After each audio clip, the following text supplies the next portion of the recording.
Hello viewers. आज इस video में मैं आपको सिखाने जा रही हूँ CVC वर्ड्स। एक्चुअली एक कमेंट में मुझसे पूछा गया था कि CVC वर्ड्स को कैसे पढ़ाएं। पहले मैं आपको ये बता दूं कि CVC का मतलब क्या होता है। CVC का मतलब होता है C से कॉन्सोनेंट, बीच में वोवल और फिर उसके बाद कॉन्सोनेंट। ये 3 लेटर्स वर्ड्स होते हैं, तो इनको इस तरीके से पढ़ाया जाए। आप पहले जो फर्स्ट कॉन्सोनेंट है उसको पहले बोले ब और फिर इसको बोले एड, ब एड, बैड। या इसको पहले बी के साथ कॉन्सोनेंट के साथ वोवल जोड़ के बै ये बोले और फिर ड, बैड, इस तरीके से पढ़ाएं। या तीनों को सेपरेट करके बोले ब ए ड, बैड। तो इस तरीके से बच्चे थोड़ा सा, हम किसी भी तरीके से वैसे तो पढ़ा सकते हैं, लेकिन वो कंफ्यूज्ड हो सकते हैं।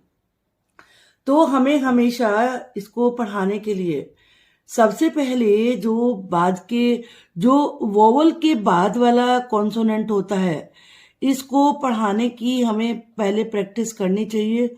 फिर उसके बाद उसमें कॉन्सोनेंट को ऐड करना चाहिए। यहाँ मैं ये आपके लिए कुछ प्रैक्टिस लेके आई हूँ, तो इसको हम इसकी हेल्प से यहाँ पर पढ़ते हैं। जैसे ये है वोवल और ये कॉन्सोनेंट है, तो इसे हम क्या रीड करेंगे? ऐड। क्या बोलेंगे इसको? ऐड। अब ऐड में जब हम ये बी ऐड करेंगे तो ये बन जाएगा बैड। डी ऐड करेंगे तो ये बनेगा डैड। एच की साउंड हा होती है, हैड। एल ल, लैड। एम मा, मैड। पी पा, पैड। एस सा, सैड। तो इस तरीके से बच्चे को पढ़ना बहुत इजी हो जाएगा, क्योंकि जो बाद के ये वोवल और कॉन्सोनेंट वाले लेटर्स हैं, इनके साउंड इन सब में सेम है, तो उसको ज़्यादा प्रैक्टिस करने में कोई प्रॉब्लम नहीं आएगी। अब जैसे ए बी, इसकी पहले प्रैक्टिस कराएं। एब। क्या इसको रीड करेंगे? एब। बच्चा अगर ए बी को रीड कर लेगा कि ये एब है, तो उसे आगे पढ़ना इजी हो जाएगा। अब एब में उसे सी के साउंड को ऐड करना है, और सी से होता है क, तो कैब। डी ड, ए बी एब, यानी कि डैब। एफ फ, एब फैब। टी ट, एब टैब। एल ल, एब लैब। है ना कितना इजी। अब इसी प्रकार से ए एस, तो वोवल के बाद जब एस की साउंड जुड़ेगी एस, क्या बनेगा? एस या एज। तो हम इसमें ए एस में आगे जी की साउंड ये ऐड करते हैं, तो जी की साउंड गा होती है, गैस। लेकिन ए एस में एस की साउंड जा भी होती है, तो हैज। इस प्रकार से क्या बनेगा? हैज। A G egg. आप जानते हैं कि जी की साउंड गा होती है, तो एग में जब आप बा की साउंड ऐड करेंगे तो ये बन जाएगा बैग। एफ ए जी। अब आपने एफ की साउंड ऐड करी, फा, तो ये क्या बन गया? फैग। टी की साउंड हमने ऐड करी, यानी कि ट, टैग।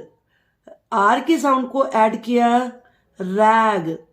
एस की साउंड को ऐड किया, सैग।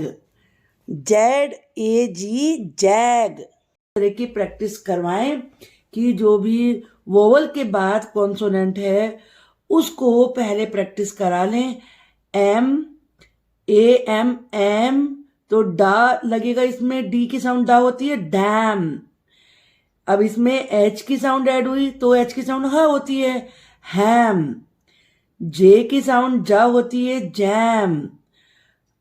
आर की साउंड र रैम, पी की साउंड प पैम, एफ की साउंड फ फैम, एम की साउंड म मैम।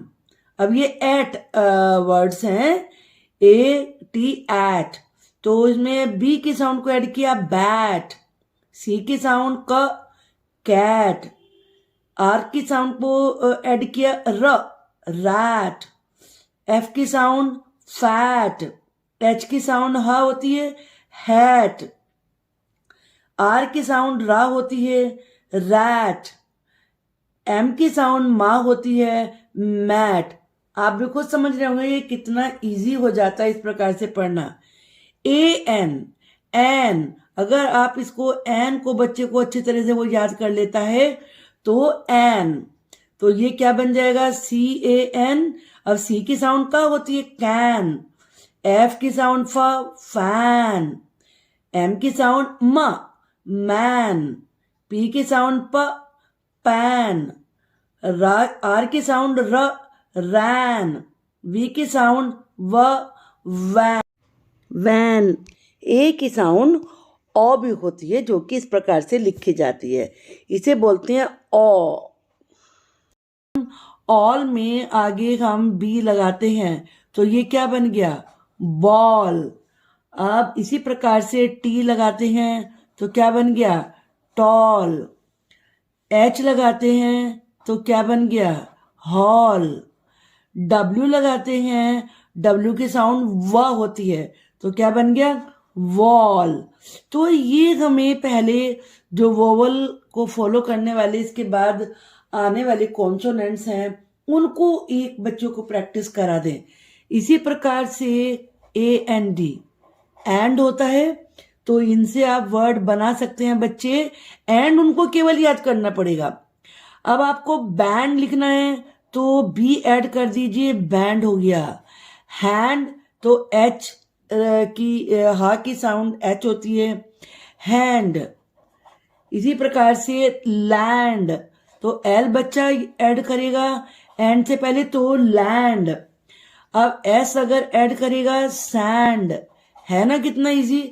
बच्चे बड़े आराम से स्पेलिंग बना सकते हैं।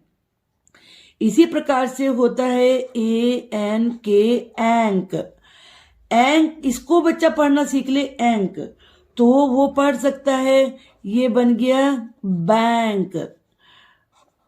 आर इसमें ऐड हुआ तो ये बन गया रैंक, एस इसमें ऐड हुआ तो ये बन गया सैंक, क्योंकि ये पता उसे इसकी एस की साउंड सा होती है। अब मान लीजिए टी लिखा उसने टैंक, तो बच्चे अपने आप स्पेलिंग फिर बना सकते हैं।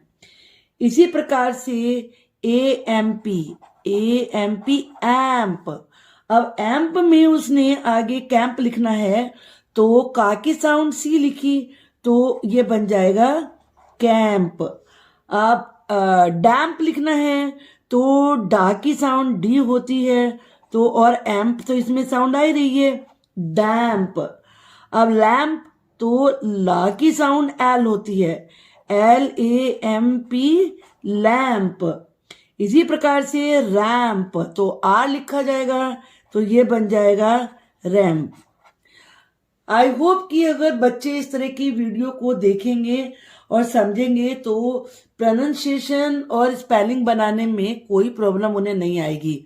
Being a teacher I know this कि बच्चों को स्पेलिंग याद करना ऑलमोस्ट इम्पॉसिबल होता है, लेकिन अगर उन्हें तरीका पता हो, साउंड उनके दिमाग में सेट हो गई तो वो अब बड़े आराम से बना सकते हैं। नहीं तो आप उनसे पूछिए कि मैंगो की स्पेलिंग तो एफ से शुरू कर देंगे। तो ये नहीं होना चाहिए। बच्चों को स्टार्टिंग में ही इस तरह की साउंड की प्रैक्टिस अच्छे से करानी चाहिए, इस तरह की वीडियो दिखानी चाहिए, बुक रीडिंग अच्छे से करानी चाहिए।